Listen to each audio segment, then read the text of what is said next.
Cuanto más precisas eran las preguntas que hoy la oposición planteaba a Pedro Sánchez en la comisión de investigación del caso Koldo, más incómodo, molesto y acorralado se mostraba el presidente. ¿Y cómo se ha defendido?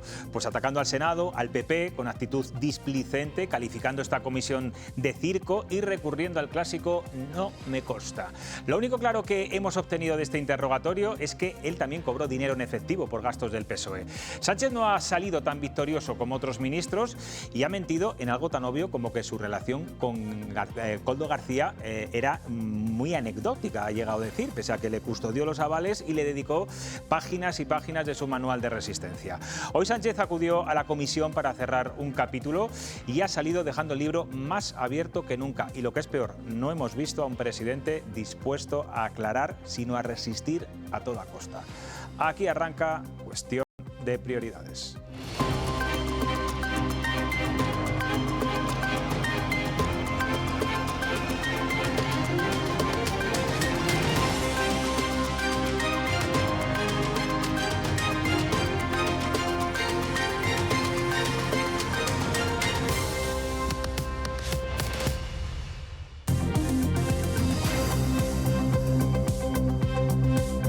¿Qué tal están? Buenas noches. Para Pedro Sánchez todas las acusaciones son una inventada, como dijo en su día. Niega la financiación ilegal del PSOE, que Leire Díez La Fontanera trabajara para el partido. Apenas conocía a Koldo, su mujer no tuvo nada que ver con el rescate de Air Europa y así podría seguir y seguir con cada uno de los escándalos y casos judiciales que le rodean. Al menos se ha reconocido que Ábalos fue de su máxima confianza, pero desconocía su vida disoluta. Bronca, muy bronca ha sido su comparecencia en la comisión de investigación por el caso Koldo en el Senado. 5 horas de reproches, interrupciones de unos y de otros, cierto tono de vacile a veces del presidente en algún momento y pocas novedades. El único titular o novedad del día se lo ha sacado la senadora de la Unión del Pueblo Navarro, María del Mar Caballero. Eso sí, le ha costado arrancarle la confesión al presidente. Laura Zembranos, buenas noches.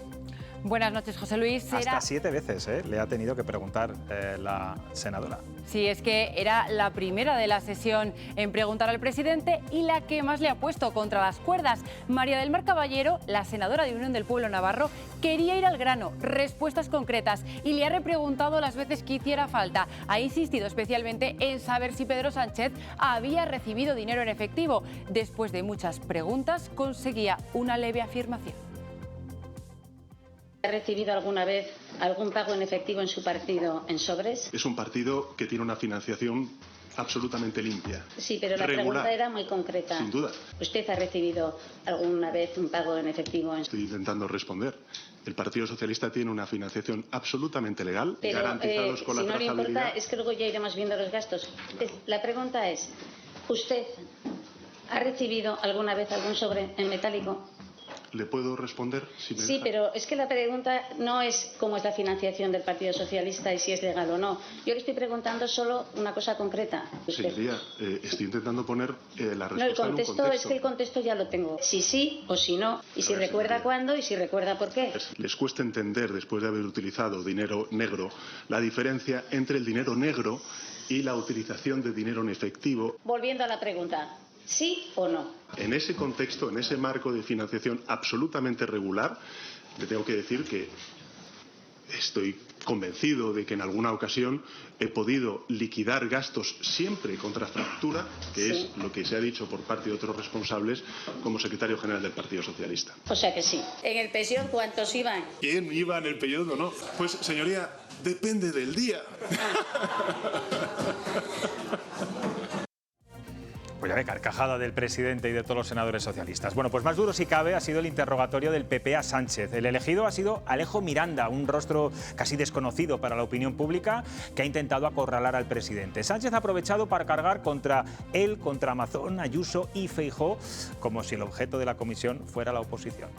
Y en esa huida ha tenido que ser interrumpido varias veces por el presidente de la comisión para que se centrara en el asunto a tratar. El senador de los populares le ha reiterado en varias ocasiones si se avergüenza de los que fueron sus hombres de confianza, de Koldo, de Ábalos y de Cerdán. También sobre si se arrepiente de haber confiado en Ábalos para la gestión de las mascarillas durante la pandemia. Hemos visto mucho enfrentamiento, pero pocas respuestas. ¿Se avergüenza de Koldo, Ábalos y Cerdán? Lo dicho hace 2 minutos. ¿Puede usted responder? Mire, ¿O va a jugar a perder el tiempo como...? Yo lo que he dicho que ha habido comportamiento. ¿Puede usted responder y decir la verdad por una sola vez, señor Sánchez? ¿Le cuesta tanto decir la verdad? ¿Se avergüenza usted de Koldo, Ábalos y Cerdán? Es que es así de sencillo. Yo pregunto y usted responde. Yo pregunto y usted responde. ¿Se avergüenza sí o no? ¿Se avergüenza sí o no, señor Sánchez? Ha habido un senador que ha hablado de que efectivamente esta es una comisión inquisitorial, con Torquemada. Bueno, pues parece que ya lo tenemos. Porque además, la diferencia, señor Sánchez, es que es una comisión en la que usted responde. Yo respeto profundamente a esta Cámara. Por eso siento una enorme pena por el lodazal en el que las señorías del Partido Popular y de Vox están convirtiendo a esta Cámara.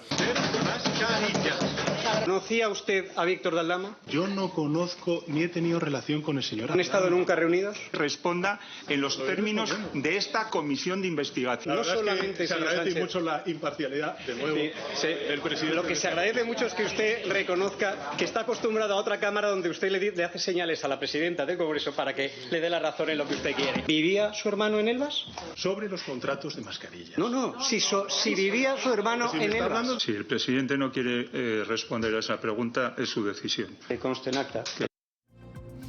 Bueno, pues como suele ocurrir en todos estos casos, todos los partidos creen que salen victoriosos y ninguno admite errores. Sí, en este caso Pedro Sánchez ha llegado a decir esto es un circo, una comisión de difamación, lo que ha enfadado al presidente de la misma. Le quiero recordar que esto es una comisión de investigación, no es una comisión como usted la ha calificado. Yo creo que este Senado se merece un respeto. Bueno, yo creo que esto es un circo más que una comisión. Bueno, esa es su opinión. Si ese es el respeto que usted le tiene a una institución, será su responsabilidad como máximo representante de este país. Insisto, esto es una comisión de investigación, no es otro tipo de comisión como se ha calificado. Laura, vamos a ver qué balance hace tanto el Gobierno como el Partido Popular una vez terminada esta comisión. Ya estamos acostumbrados al relato de la victoria y hoy se ha escenificado en la red social X.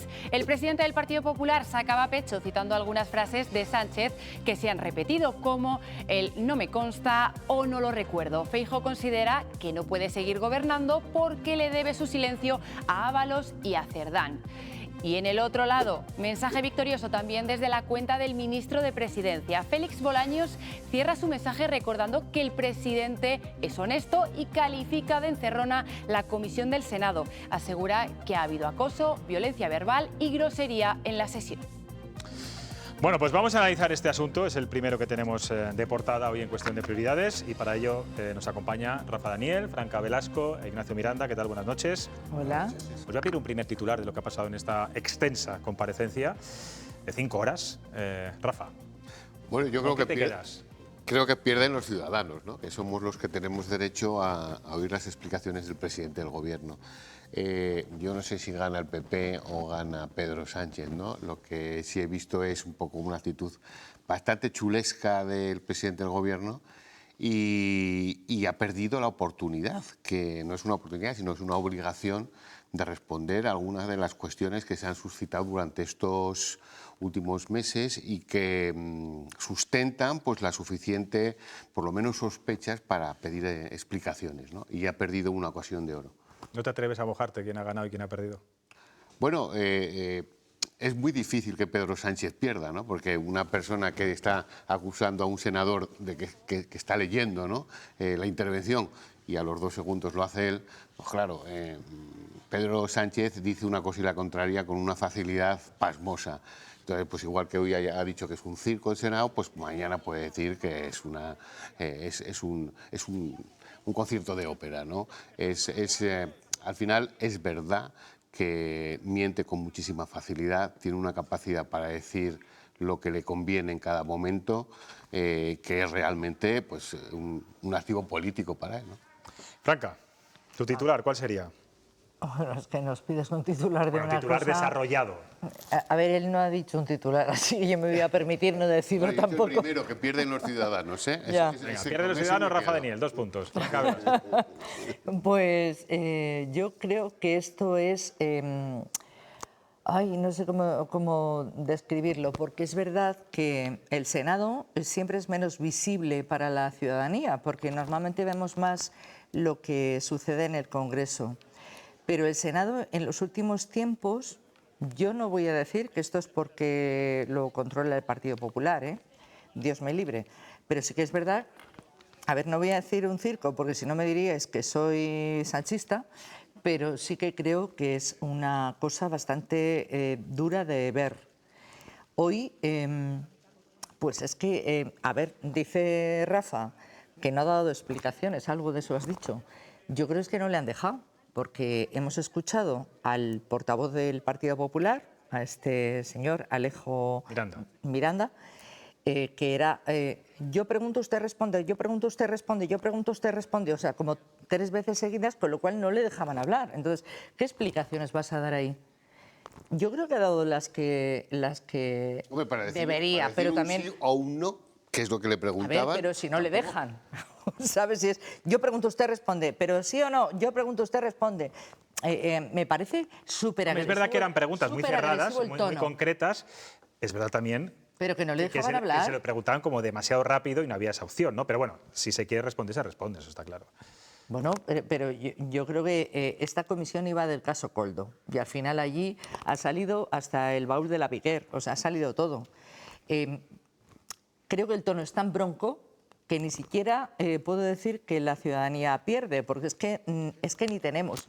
Ni ganamos ni perdemos, porque ahí no se entiende nada. Y es que hace poco tiempo hemos tenido a una senadora, también del PSOE, en este caso de Segovia, Lirio Martín, intentando explicarse. Ese vídeo creo que lo recibimos todos, porque nos lo mandó el Partido Socialista, sí, lo hemos y tampoco aquí. Le dejaban hablar. O sea, ¿por qué no les dejan hablar? O sea, en el Congreso es verdad que también es un guirigay aquello. Creo que en general es lamentable el parlamentarismo que tenemos actualmente. En Madrid, pero aquí también, porque aquí en la sede de las Cortes de Castilla y León es bastante...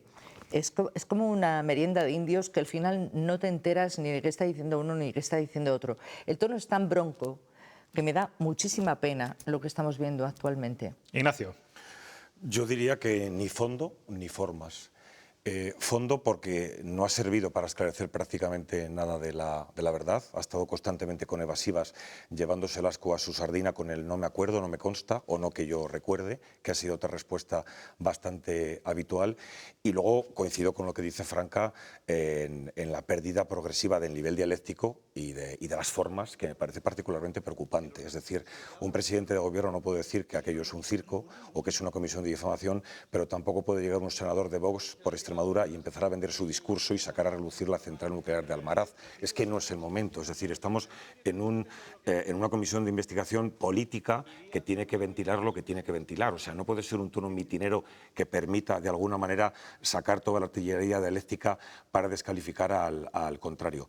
En todo caso, también hay que entender que 5 horas de duración de una comisión, los que hemos toreado plenos de horas y de horas y de horas, tienen que tener de vez en cuando una concesión a lo coloquial, al chascarrillo, pero hombre, con un poco de gracia y con un poco de clase. Y es que eso hoy se ha perdido completamente. Sí, pero es verdad que yo que he estado siguiendo esta comisión, el tono muy elevado y duro... Lo que hemos visto ahí es que han sido 5 horas así. Pero, José 5 horas Luis, así. ¿Te has comido en serio las 5 claro, horas? es que trabajo en esto, es mi materia prima. ¿Qué le voy a hacer? No hace uno otra cosa en la vida que ver esto. Pues es que, ¿qué voy a hacer? Si trabajo de esto, pues tendré que informarme, ¿no? En cualquier caso, ¿creéis que negar absolutamente todo, Leire Díez no era la fontanera, no sabía que Delcy, la venezolana, no podía aterrizar en España, su hermano Koldo, porque decir que la relación con Koldo García era anecdótica, tenemos imágenes muchísimas de los dos, no solo en el Peugeot, sino en 1000 actos. Al final le resta valor también al propio presidente no reconocer ciertas cosas. No pasa nada por decir, oye, pues yo Koldo García, claro que íbamos juntos en el Peugeot y hemos hecho una campaña y avaló o custodió mis avales aquella noche fatídica en una casa privada, ¿no? Hombre, es muy complicado decir que los compañeros con los que has estado en el Peugeot recorriendo España pues están imputados por gravísimos delitos de corrupción, porque él es el único que no está, ¿no? Yo creo que a Pedro Sánchez no le gusta dar cuentas a nadie y la misma o el mismo carácter un poco, no dictatorial, porque no es dictatorial, ¿no?, sino personalista con el que muchos socialistas dicen que maneja el partido, pues gobierna España, ¿no? Y le cuesta mucho. Y entonces de ahí que esto es inquisitorial. ¿Cómo que es inquisitorial? O sea, es que lo que no tiene un pase es que el presidente del Gobierno diga que una comisión de investigación en el Senado es un circo.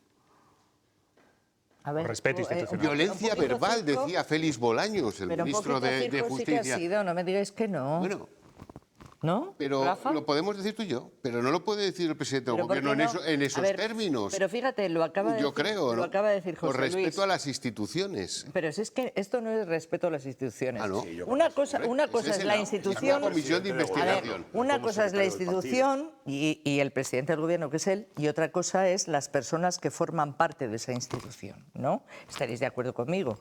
Estas personas, en una amplia mayoría, y lo llevamos viendo durante semanas, están siendo absolutamente todo lo contrario que lo que la institución se supone que debe de ser, ¿no? Estaremos de acuerdo con eso. Bueno, es que vamos a ver, el parlamentarismo Entonces, inglés... es un circo, a mí me lo funciona- parece. O sea, yo no me he visto las 5 horas como José Luis, pero lo que yo he visto sí que es un poco circense, la verdad, porque es un... No te dejo hablar porque no me interesa lo que dices y entonces yo ahora te niego la mayor y no te contesto a la pregunta. Eso, Franca, Entonces, desde mi punto de vista, no es que hoy lo hemos visto, pero es que es algo habitual en la política.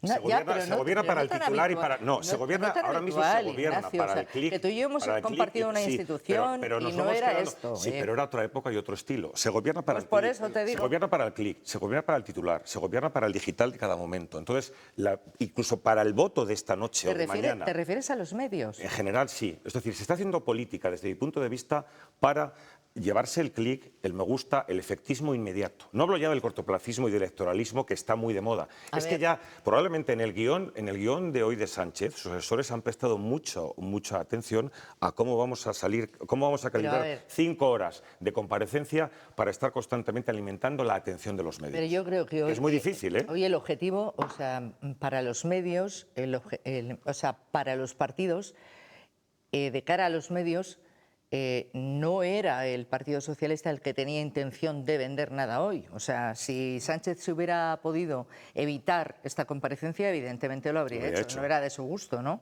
Entonces, era el Partido Popular el que hoy tenía intención de colocar en los medios determinados mensajes. Con lo cual, creo que el circo, que a mí sí que me lo parece, a lo mejor el presidente no lo tiene que decir, pero es que después de 5 horas pues te dan ganas de decir cualquier cosa, ¿no?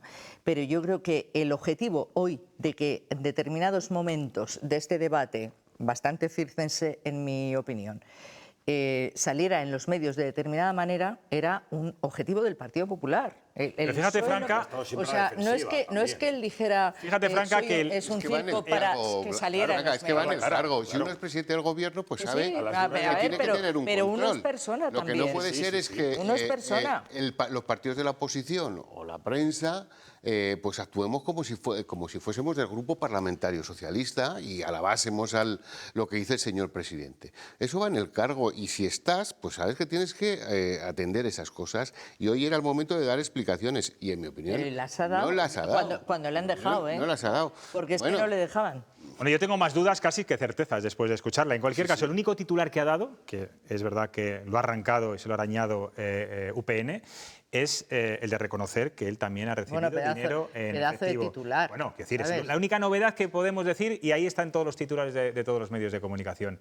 Después de lo que estamos viendo estos días, declaraciones en el Tribunal Supremo, ayer el exgerente, ¿os parece que esto puede tener algún tipo de recorrido? Ya no solamente que Pedro Sánchez cobre dinero metálico, que es verdad que ha dicho que menos de 1.000 euros, creo que ha dicho. El hecho de ese movimiento de entrada y salida, de falta de control en Ferraz de dinero en efectivo. Bueno, hay que ver si efectivamente hay algún tipo de financiación irregular. Yo creo que hasta ahora no se puede mantener eso. Si es verdad que sorprende un poco, creo que ha sido hoy cuando el Partido Socialista ha dicho que se habían gastado en 3 o 4 años pues 1,5 millones de euros, ¿no? Pues oye, que lo expliquen. Si lo bueno es que lo expliquen, las cosas hay que explicarlas y si nadie tiene nada que ocultar, pues lo tiene que decir, ¿no? Es verdad que es extraño que hubiese ese descontrol en las cuentas, ¿no? Prácticamente daban el dinero a Koldo, que no tenía ningún tipo de vino a decir que cargo orgánico, sistemáticamente sin contrastar sin mirarlo y tal. Claro, decir, valor que Koldo iba recogiendo tickets de los bares, ¿no? Para luego presentarlo. Bueno, pues a lo mejor ahí está un poco la razón, ¿no? O lo que justifica eso que habían dicho. A ver, a mí me cuesta creerlo, ¿eh? Ignacio, tú que has estado ahí dentro, creer que se paguen gastos sin tickets. A mí me cuesta creerlo. Yo no lo he visto eso nunca. Ha dicho que casi no los miraban, ha dicho. A ver, otra cosa que no miraba, pues a ver, pero tickets habría, digo yo, ¿no? Sí, pero claro, no es lo mismo una administración que un partido. Da igual. Yo creo que no. Son organismos igual. Yo creo que la intervención o la contabilidad no funciona de la misma manera. En los partidos es tal cual. Vamos, no lo sé, yo no he estado dentro. Yo tampoco. Yo he estado en instituciones. Nosotros hemos estado en instituciones. Pero por lo que yo sé. Sí, sí. O sea, es imposible que nadie te pague gastos. Un interventor te llama al orden y te pide explicaciones. Exacto. El problema es que cuando el que comete ese posible delito, ya veremos, es el secretario de organización, el control es distinto. A ver, claro. De cualquier lupa, de cualquier nivel. Y luego cuando están obligando a los ciudadanos a que no pueden pagar con metálico y no más de 1.000 euros y el control es permanente, incluso querían quitar el pago en efectivo, pues también sorprende que el partido en el gobierno lo esté haciendo de una manera habitual. Pero que lo hacen todos. Quiero preguntaros, antes de pasar al otro bloque, porque esto también yo creo que le preocupa más a Pedro Sánchez que esta comisión en el Senado. Ya tenemos el dato, que han votado la militancia de Junts sobre la ruptura con el gobierno. Las bases validan el fin del pacto de investidura con el PSOE con un... ¿Decirme? 82. 86. 86%. ¿Se le complica la legislatura a Sánchez? Esto no tiene mayor importancia, todo vale, no me consta. Bueno, Pedro Sánchez ya ha dicho que él quería gobernar sin el Parlamento. Sin el apoyo del Parlamento, con lo cual está ahí sentado, está trincherado y efectivamente el problema de Junts ahora o de Puigdemont es que esto realmente tiene muy poquita capacidad de presión. Es muy difícil que presente una moción de censura. Bueno, espérate. Puede ser. Bueno, yo creo que ni una moción de confianza. O sea, ya lo ha dicho, que en principio no estaba en sus planes hacerlo. Entonces, bueno, pues la verdad que le ha ganado la partida a Puigdemont, Pedro Sánchez. Es que él sale victorioso de cada una de las batallas que emprende y eso no se le puede negar. Otra cosa es como presidente de gobierno, pues lo está haciendo bien o lo está haciendo mal. Yo creo que es que Junts lleva tiempo pensando lógicamente en la clave catalana, que es su territorio. Y claro, es que se le está comiendo la partida el partido de Sílvia Orriols, de ultraderecha, nacionalista, xenófobo, Alianza Catalana. y tiene que empezar de alguna manera a ponerse las pilas. Es que en las últimas elecciones generales del 23, Junts tuvo 60 o 70.000 votos menos que Esquerra Republicana. Es decir, ya es la cuarta fuerza política de Cataluña y puede perder poder en ayuntamientos y en una región tan grande como Cataluña, con la población que tiene, es sinceramente un suicidio político y de alguna manera incluso puede estar comprometida su supervivencia futura a corto plazo. O sea, el Junts tiene una tesitura muy complicada por delante, muy complicada. Saliendo voces críticas. Bueno, pero habrá leyes, estoy pensando, Franca, en la ley ELA, que ¿cómo no va a votar a favor? Pues qué pena, de verdad. Si esa fuera una de las que caen, ¿sabes? Yo creo que al margen de los acuerdos políticos y los intereses políticos, hay cosas que habría que apoyar sí o sí desde todos los partidos, ¿no?, del Congreso. Pero vamos, lo de Junts, pues yo creo que se veía venir. Yo sí que me lo esperaba, ¿eh? Y peor que lo tiene Pedro Sánchez ahora, pues tampoco creo que lo vaya a tener, porque estos son un poco veleta, ¿no? Hoy te apoyo, mañana no, y si ahora me interesa tal, ya no la materia. Bueno, pero ahora como que han formalizado esa ruptura, ¿no? Sí que es distinto. Él dejó claro desde el pero bueno, principio... que luego ya sabes cómo es Puigdemont, que va y viene y desaparece. Bueno, pero dejó claro desde el principio que era un acuerdo de investidura Sí. y palabras textuales, le voy a hacer mear sangre. Sí, y tal cual lo ha hecho. Exacto. Bueno, vamos a cambiar de asunto. Recordarán el funeral de Estado por las víctimas de la Dana celebrado ayer en Valencia. Bueno, dejó imágenes muy dolorosas de las víctimas completamente destrozadas tras perder a sus familiares hace un año por la riada. Pero también marcó un antes y un después en la carrera política de Carlos Mazón. Insultos, gritos, rabia, petición de dimisión de los familiares de los fallecidos antes y después del homenaje al que ya habían exigido que no asistiera el presidente de la Generalitat. Laura, parece que ahora Carlos Mazón se da cuenta de que las víctimas no le quieren. Efectivamente, porque esta misma mañana Mazón reconocía que lo sucedido en el homenaje de ayer le ha hecho reflexionar. Ha dicho literalmente que se hace cargo de lo que le dijeron las víctimas y que va a hablar con ellas. Y ha dicho que habrá una comparecencia la próxima semana. Lo cierto es que este anuncio coincide con una comparecencia ya prevista de remodelación de su gobierno y a día de hoy, de momento, no se va. No dejo de pensar en ello y que lo que significa el día de ayer, lo que ha significado estos días, que tenía y tengo previsto recibir a víctimas precisamente estos días. Hoy mismo recibo una familia y permítame que haga una reflexión un poco más allá después de haber reflexionado con ellas, después de haber hablado con las víctimas que tenía y que tengo previstas incluso en el día de hoy. Y habrá una comparecencia en los próximos días. Será un momento quizá de desarrollar, de detallar mejor lo que ha significado el día de ayer, sobre el que evidentemente no dejamos de reflexionar y de pensar porque nos llega al corazón. Esto es lo que les quiero decir. No hay ninguna noticia política, no hay ninguna previsión política más allá de lo que les acabo de decir. Pues Laura, la cuestión del día hoy era muy clara después de lo que ayer escuchamos y vimos de las víctimas de la Dana.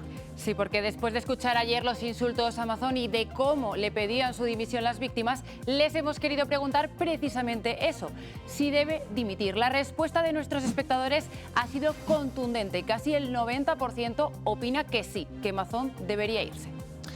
Bueno, pues aquí en Castilla y León hoy hemos conocido que la Fiscalía abre diligencias contra el presidente y el consejero de Medio Ambiente por la gestión de los incendios en el Bierzo, tras una denuncia de una asociación ecologista.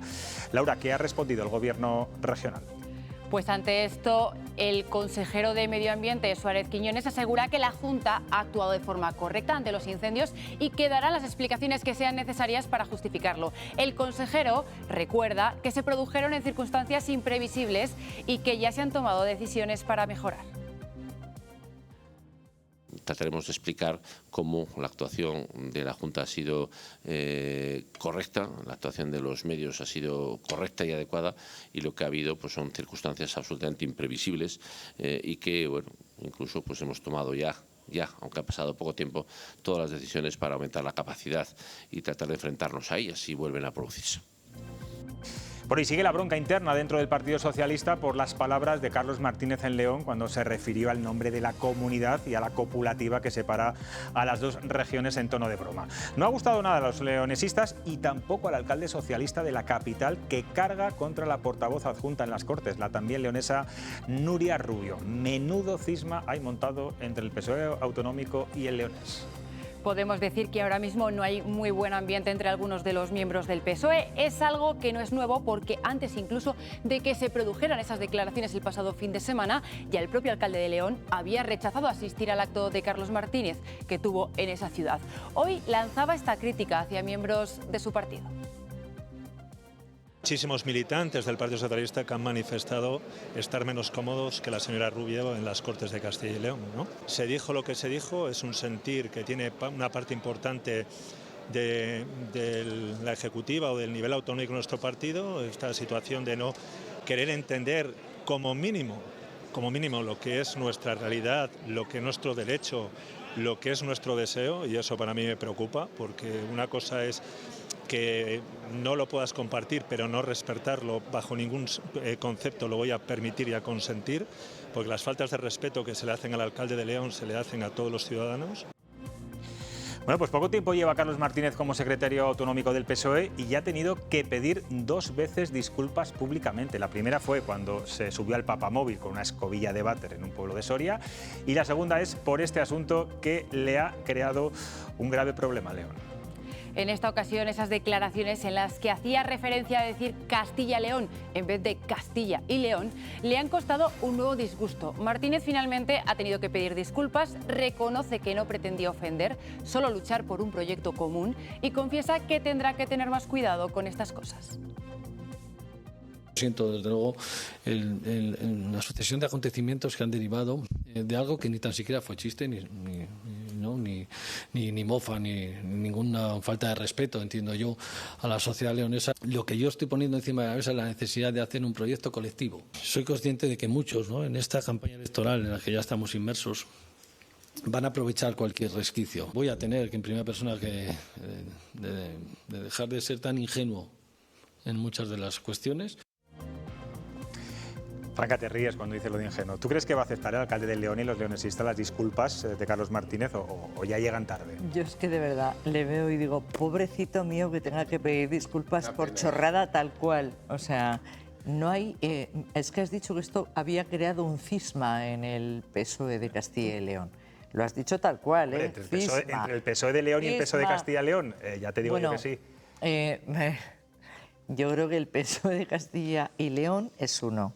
Y es ahora Carlos... Franca, creo que el PSOE de León tiene una fuerza tremenda dentro del PSOE de Castilla. Creo que es la organización que más representación tiene. tiene. No te digo nada, o sea, déjame terminar la frase. Que yo diga cisma, pues es que es un cisma. A ver, cisma no es. Cisma no es porque, a ver, en mi opinión, que el alcalde de León, socialista, cargue de esta forma contra Carlos Martínez es algo habitual. José Luis, como si no conociéramos al alcalde de León. O sea, es la primera vez... No es la primera. Bueno, yo no lo he visto tan enfadado con Carlos Martínez todavía. Con Luis Tudanca sí.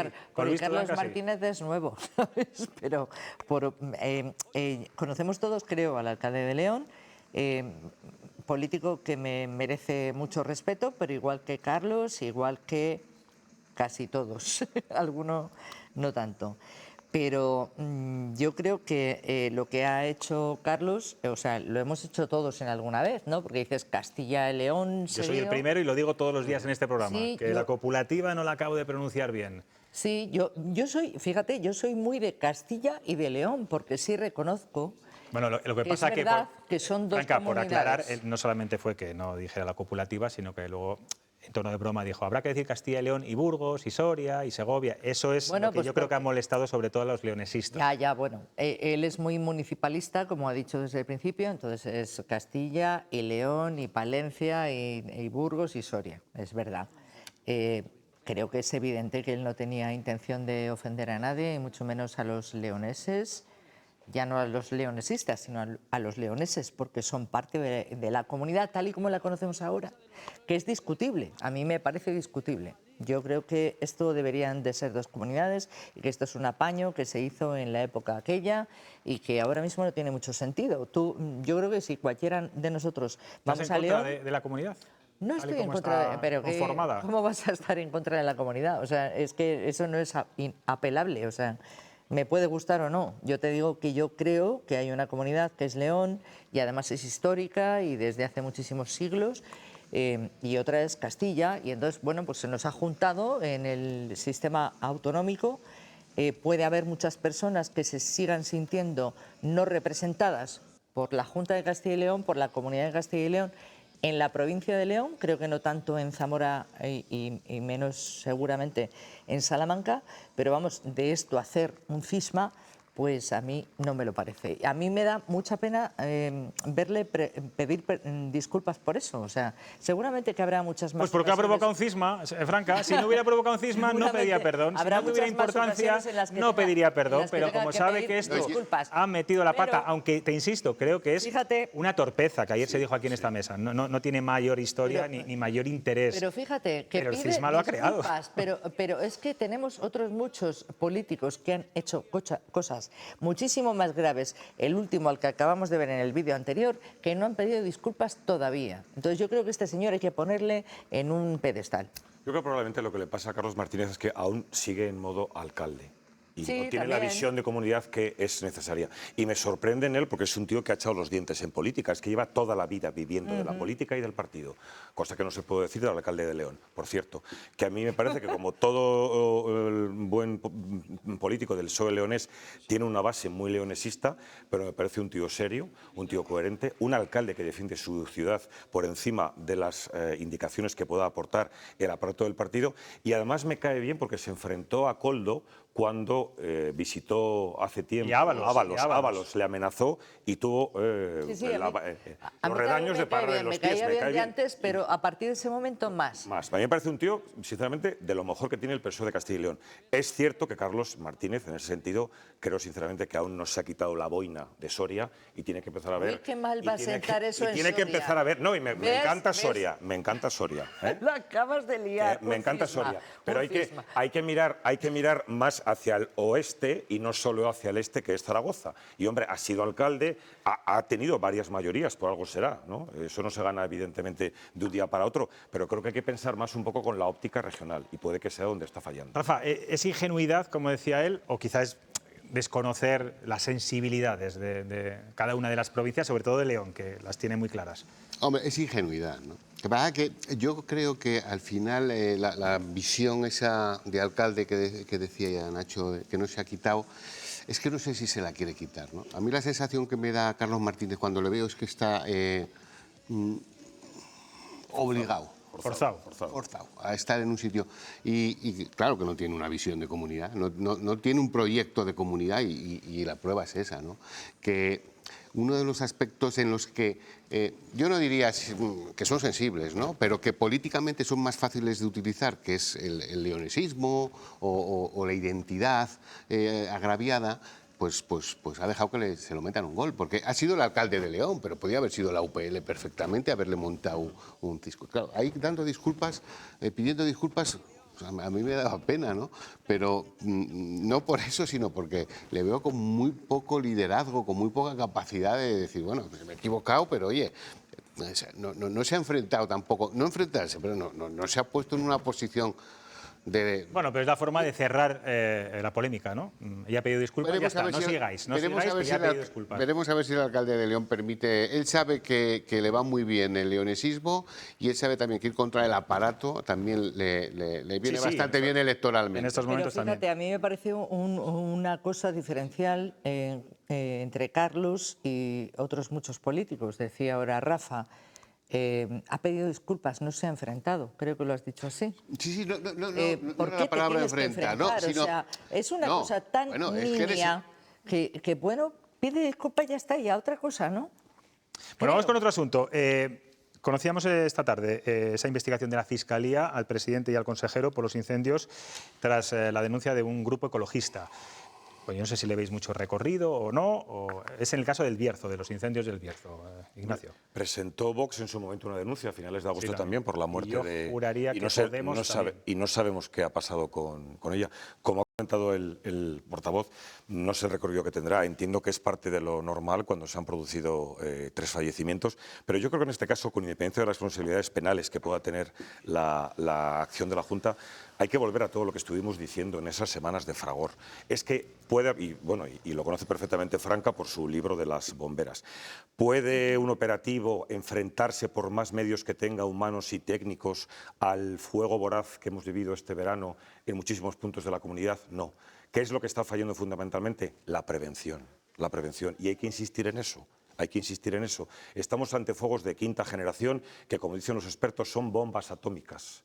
Y se apagan con el trabajo del invierno, ojo, de las cuadrillas forestales, pero de los ganaderos, de los agricultores, de los cazadores, de toda la gente que tiene que estar en el campo. Porque el campo abandonado es un verdadero polvorín todos los veranos y lo va a seguir siendo por más medios que tengamos.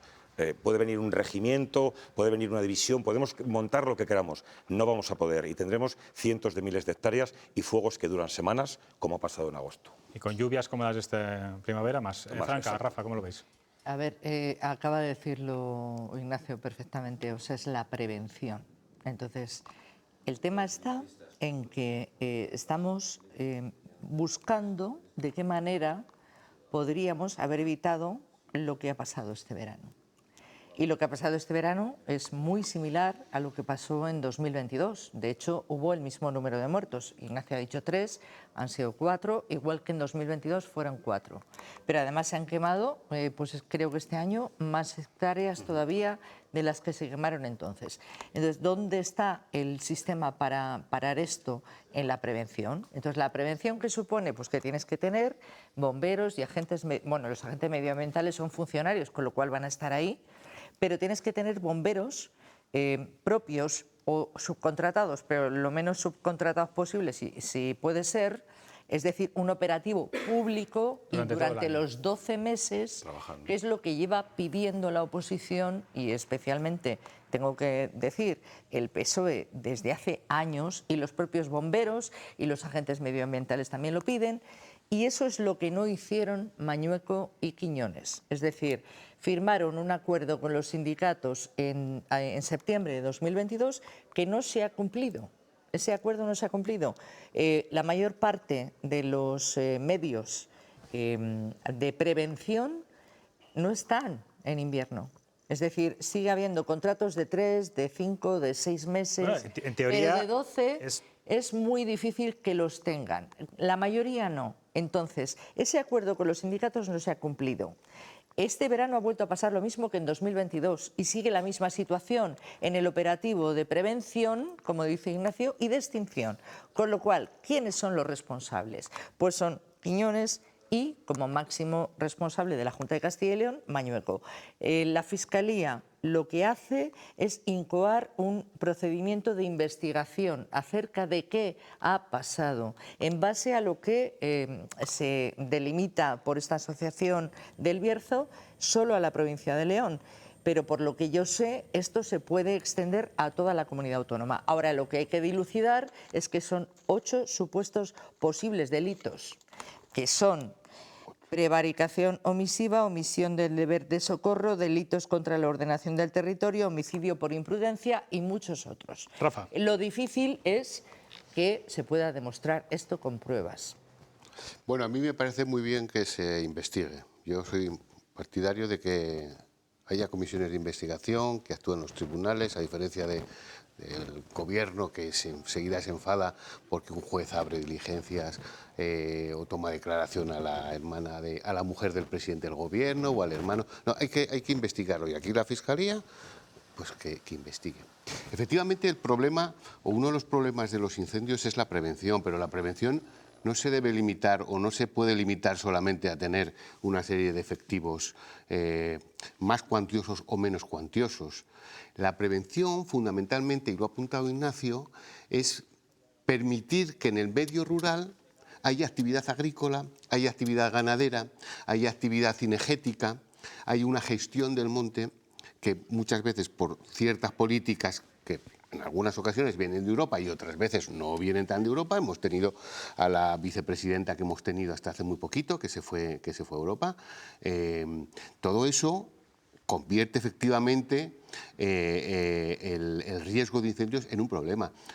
La despoblación, la falta de actividad económica en el campo, la falta de actividad económica en las zonas. Ese es el tema, Rafa, no que se prohíba. Pero luego, es que no hay gente. no, sí está muy bien. Es que no hay gente. Está muy bien. No hay presión sobre el medio. Sí está muy bien, pero yo, claro, no se prohíbe tener ganado, ¿sabes? meto otras variables, ¿no?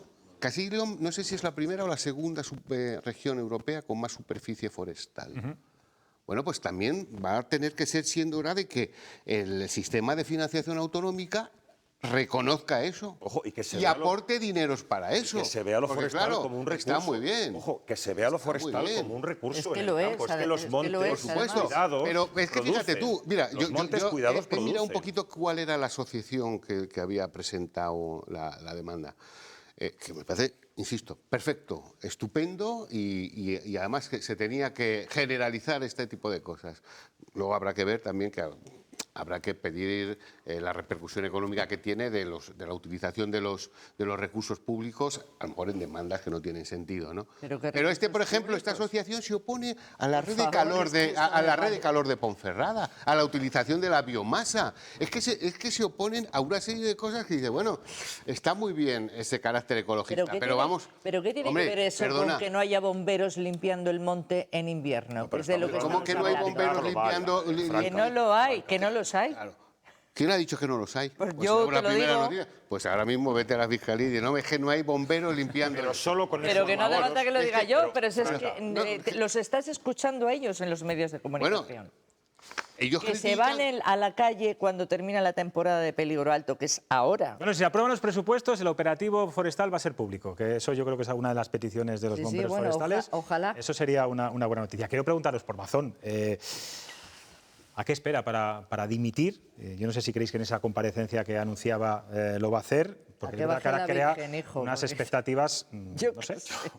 Ignacio. Hombre, es que no tiene un pase. Es decir, en una democracia seria, cualquier gobernante con honor y con ética se habría ido a los pocos días, dejando encauzada la situación para intentar hacer la reconstrucción. Quien ha provocado el mal no puede, evidentemente, iniciar el proceso de reconstrucción. No está éticamente... Bueno, o lo puedes hacer durante unos meses, pero es que ha pasado 12. La reconstrucción moral, esa no... Han pasado 12. El teniente general que trajo ya se ha ido para la reconstrucción. Pero, ojo, también hay que insistir en no solo es el responsable de todo lo que pasó. O sea, ya analizamos aquí en su momento, la DANA es un fenómeno meteorológico brutal en el que hubo una suma de factores y de errores, también de la propia EMET, dice que van a caer 160 litros y que el frente se va a Cuenca, caen 800 y se queda donde se queda. Y luego otra cosa, hablemos seriamente de las medidas de protección. ¿Se dio muy tarde la alarma? Por supuesto. ¿Qué hacía en el Ventorro con la señorita periodista? Por supuesto. Todo había que haberlo hecho antes. Pero vamos a partir también de la realidad de lo que es ciertas zonas urbanas del contorno de Valencia donde se produjo la tragedia.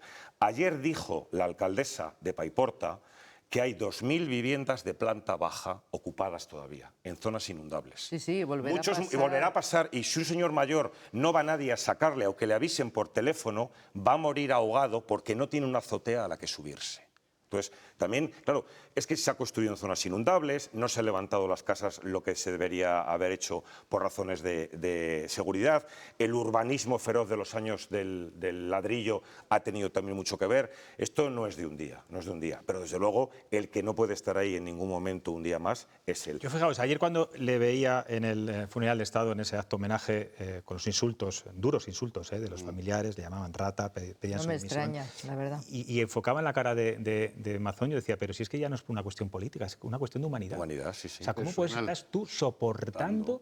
Es que es insoportable. O sea, que haya víctimas que han perdido a sus familiares y que te estén gritando eso y que sigas sentado allí y que sigas haciendo política. Y que el 60% de los votantes no le quieran. Pero ¿cómo puede tener esa capacidad de resistencia también este hombre? A mí me han alucinado dos cosas.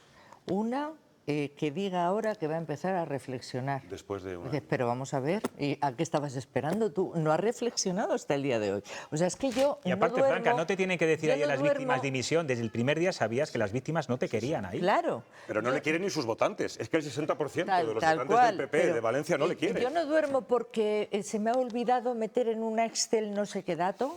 O sea, ¿cómo puede ser que tú estés durmiendo? Si no hubieras dormido durante 365 días te habrías muerto. Pero la otra cosa que me sorprende mogollón es que el 11% de los votantes en vuestra encuesta haya dicho que no tiene que dimitir. Pero es que yo no entiendo que haya gente que pueda entender pero que este señor un 80 y pico por ciento sí. Me sorprende. No te quedes con lo negativo. ¿Quiénes son? Pues creo que son espectadores de tu programa, tío. Bueno, hay gente para todo, quiero decir, libertad de opinión. Pues he leído, no sé decir dónde, que en alguna encuesta que se había hecho en la Comunidad Valenciana, hasta un 25% decía que no tenía que dimitir. O sea, que fíjate tú, el doble o el triple que lo de aquí, ¿no? Yo creo que aquí la encuesta ha sido clarísima, vamos, demoledora el porcentaje ese del 89%, ¿no? Deja a la gente que vote lo que quiera, Franca. Luego Ya, luego no duermes con el resultado de la Yo te encuesta. digo que me sorprende, me sorprende. Bueno, nos vamos a ir a publicidad. A la vuelta vamos a hablar con un director de cine medio soriano que ha hecho una película, la verdad, muy interesante sobre su bisabuelo represaliado durante la Guerra Civil. Enseguida charlamos con Rubén Seco.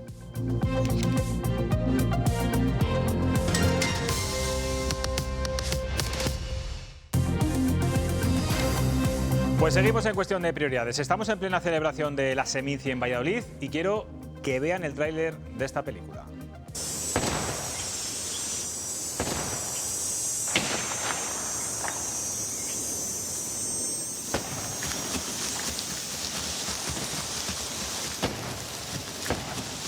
Si miro hacia atrás y repaso la historia de mi familia, pienso que es casi un milagro estar vivo.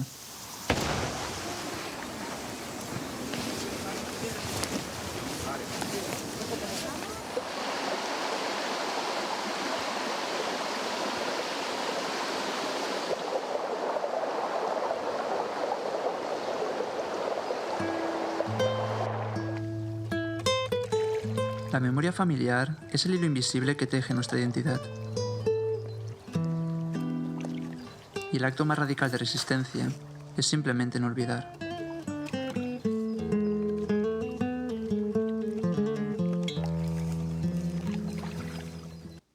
Pues ya ven, Los Cangrejos es una película del director catalán Rubén Seca, que ha estrenado en la sección Castilla y León de Largo en este Festival de Cine. Tras 5 años de rodaje en la provincia de Soria, la película parte del hallazgo de un cuaderno con las memorias de su bisabuelo Eloi, represaliado durante la Guerra Civil, para trazar una reflexión íntima y colectiva sobre la memoria, la represión y el legado del silencio. Hoy está aquí con nosotros Rubén. ¿Qué tal? Buenas noches.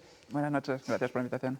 Doble responsabilidad, me imagino, hacer una película que tiene que ser buena y además honrar la figura de tu bisabuelo y por extensión de toda tu familia. Yo no sé si es más fácil a veces contar historias ajenas que no las de tu propia sangre.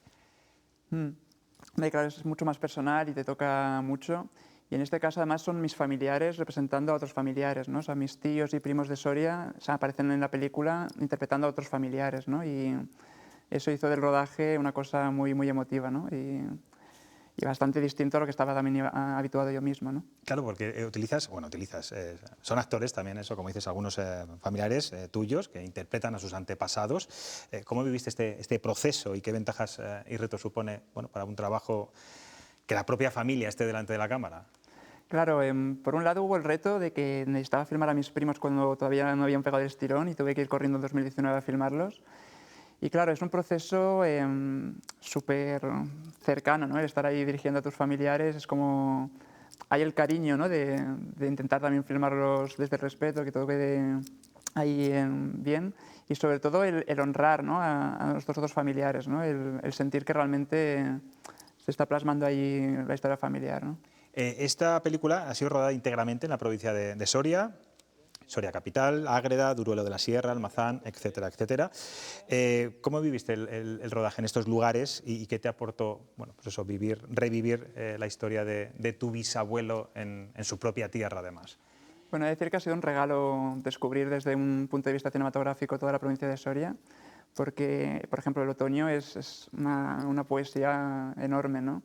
Y fue como ir descubriendo cosas que no teníamos en el guión, que nos ofrecían los espacios o las gentes, ¿no? que íbamos encontrando.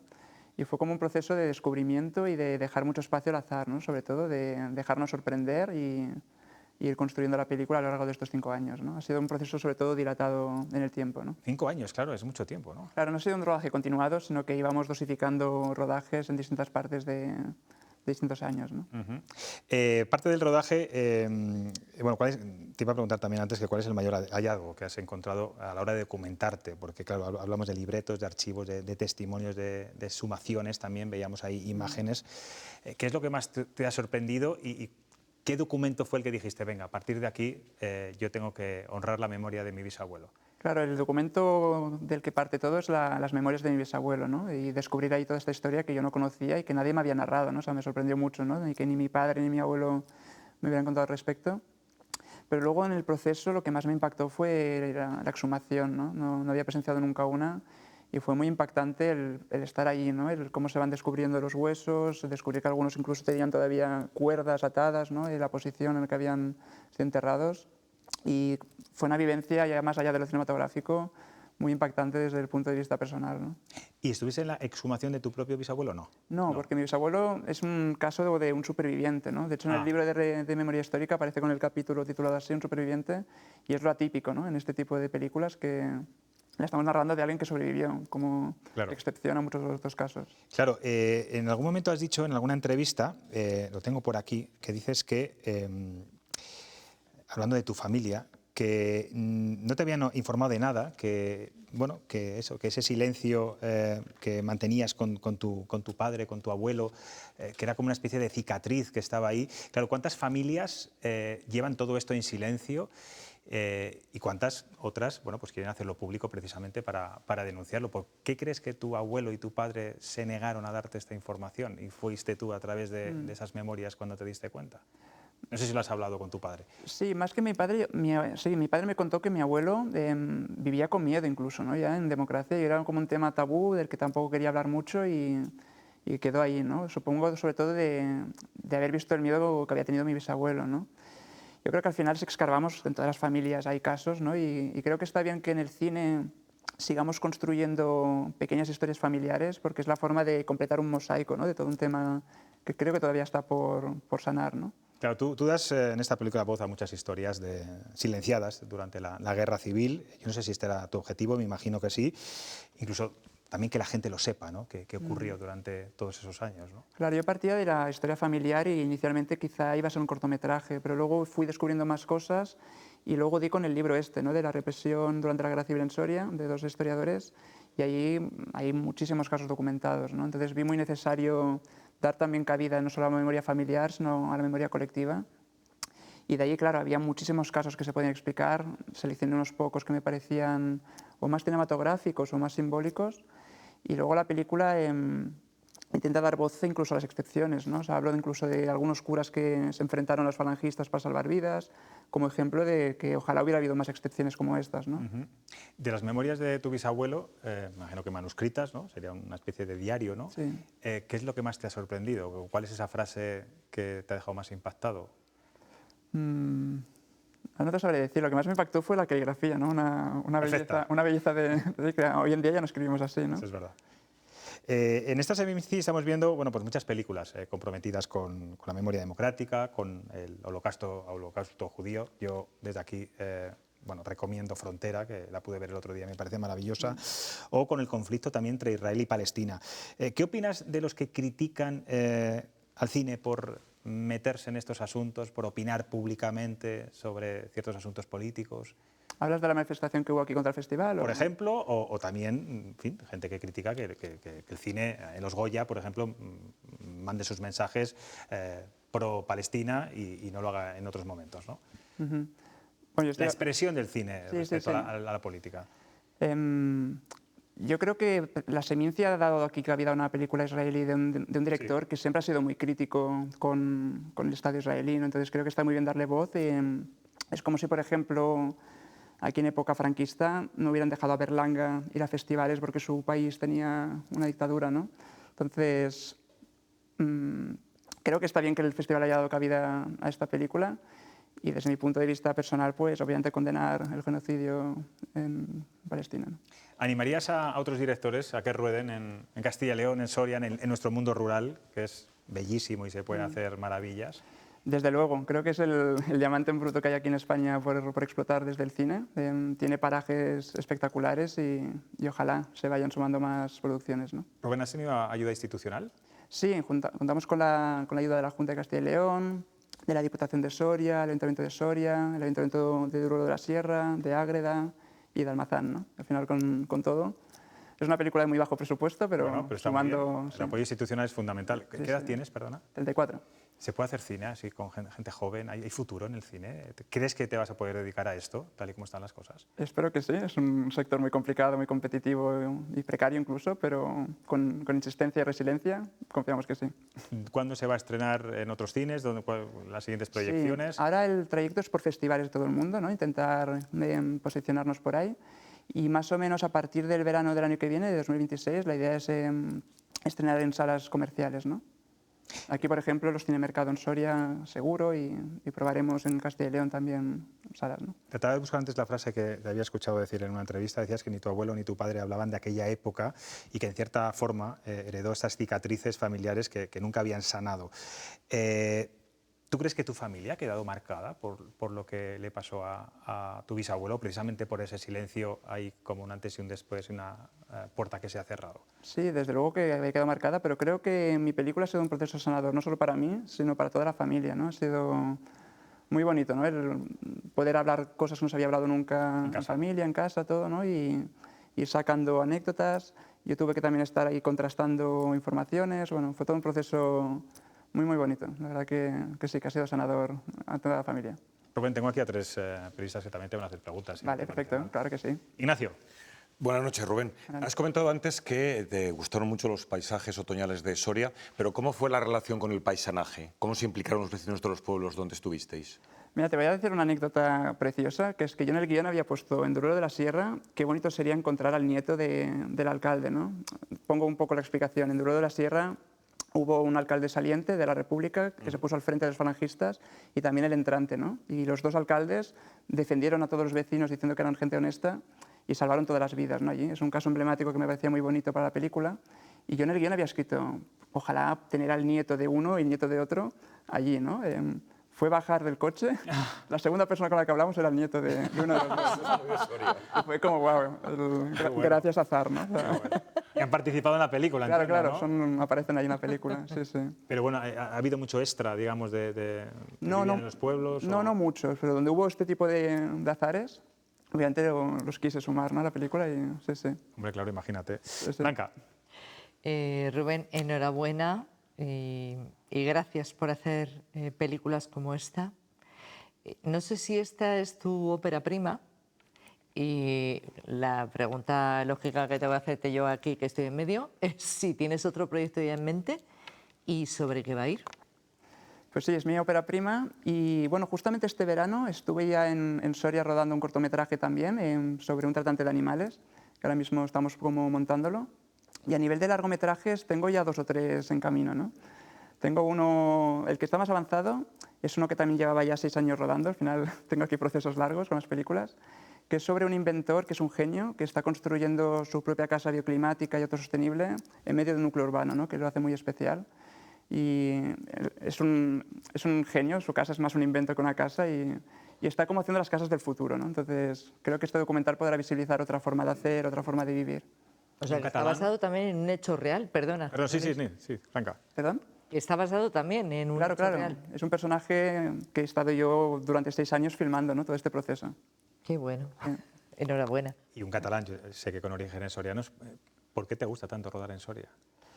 Bueno, lo he descubierto ahora con los cangrejos, ¿no? Pero ha sido como enamorarme, ¿no?, de estos parajes, de estos cielos. En mi película aparecen muchos cielos, ¿no? Es que es maravilloso, ¿no?, realmente. Entonces, si puedo seguir repitiendo aquí cosas... Fenomenal. Sí. Te animamos a que todas las películas las hagas en Castilla y León y en Soria. A ver si puedo hacer alguno sobre la transhumancia o algo. Estaría muy bien. Rafa. Bueno, yo creo que, enhorabuena en primer lugar, yo creo que vas a tener mucho éxito también en las salas, porque aquí has tenido muy buena acogida, pero un poco desde ese punto de vista comercial, ¿no? ¿No temes que, bueno, pues un tema que todavía en España genera... como es el de la guerra civil, el de los represaliados y tal, de alguna manera pueda perjudicarte a la hora de que gire la película bien en las salas?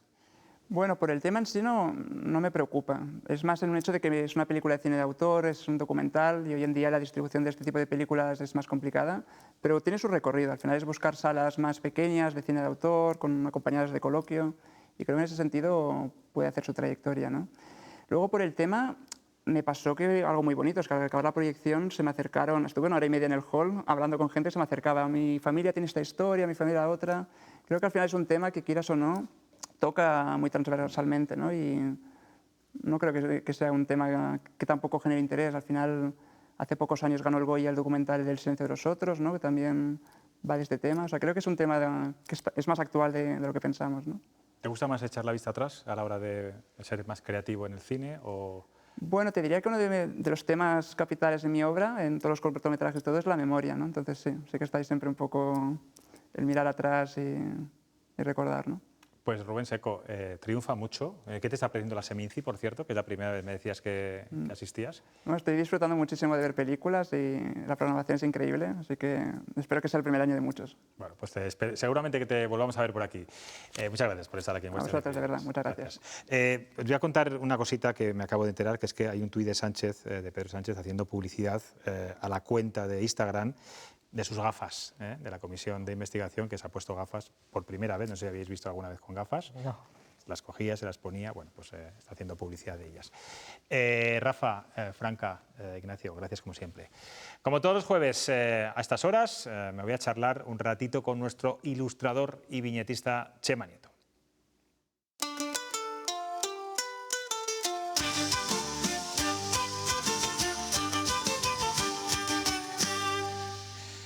Buenas noches, Chema. ¿Por qué tienes un bote de nueces peladas en tu ventana? Es que llevo toda la semana dándole vueltas a la campaña del PP de Castilla y León, que insiste en que somos más de nueces que de ruido. El lunes Mañueco se dirigía a los cargos de su partido para movilizarlos con la vista puesta en la cita electoral del 15 de marzo. El objetivo es estar entre las 3 mejores comunidades para vivir. Poco ambicioso me parece, José Luis. Ya somos la mejor comunidad autónoma de España, independientemente del mayor o menor acierto de los políticos en general. Pero se puede mejorar siempre, Chema. No caigas en la autocomplacencia, hombre. Lo que me inquieta del lema «somos más de nueces que de ruido» es que la única forma de que las nueces no hagan ruido es guardarlas peladas, con lo que se oxidan y pierden su sabor. Bueno, los eslóganes son formas de hablar, tampoco hay que tomarlos en su literalidad. Mañueco no ha parado en toda la semana de proponer eslóganes. En Madrid ha presentado la campaña de otoño de turismo de la Junta. Con el lema «ahora más que nunca, un viaje que valga la pena». Transmite cierta urgencia el lema. Es como si dijésemos viaja ahora, que el año que viene será aún más caro. Hombre, Chema, no hay que ver las cosas por el lado angustioso. Es que con tanta inflación estamos cada vez más pelados, como las nueces del PP. Venga, volvamos a la campaña de turismo, que te me dispersas. Bueno, hay que decir que la campaña está bastante bien. En esta ocasión la Junta ha contado con 2 conocidos influencers de Salamanca y Valladolid, además de la música de Siloé y del dúo Valkyria Teatro. Bueno, todo un despliegue para poner en valor el patrimonio y la gastronomía, que son atractivos de los que debemos y siempre además sacar pecho en nuestra comunidad. Aunque esta semana se ha hablado mucho de un atractivo nuevo que ofrece la Universidad de León, la microcredencial universitaria de pedagogía antifascista. Un curso dirigido a docentes que por 50 euros recibirán pautas pedagógicas para, según defiende la ULE, prevenir el auge del neofascismo. Y digo yo, ¿a qué neofascismo se referirá? ¿Tal vez al imperialismo belicista de Vladimir Putin? Pues me pega que no. Entonces será a las dictaduras de Irán, China, Cuba o Venezuela, donde se encarcela al disidente. Yo creo que se refiere más a movimientos políticos más cercanos. Pues se me ocurre que lo más parecido al fascismo que tenemos en España serán los nacionalismos identitarios. No van por ahí los tiros, Chema. Los promotores del curso dicen que no promueven ideologías. Así están nuestras universidades. Se boicotea a conferenciantes por ideología mientras se ofertan cursos de pago contra otros extremismos. Como decía un extremista famoso, unos mueven el árbol y otros recogen las nueces. Pues Chema, es tiempo de recoger nueces en este momento, así que ya tienes algo que hacer este fin de semana. Nosotros nos vamos, les espero el lunes aquí en Cuestión de Prioridades. Descansen y disfruten. Adiós.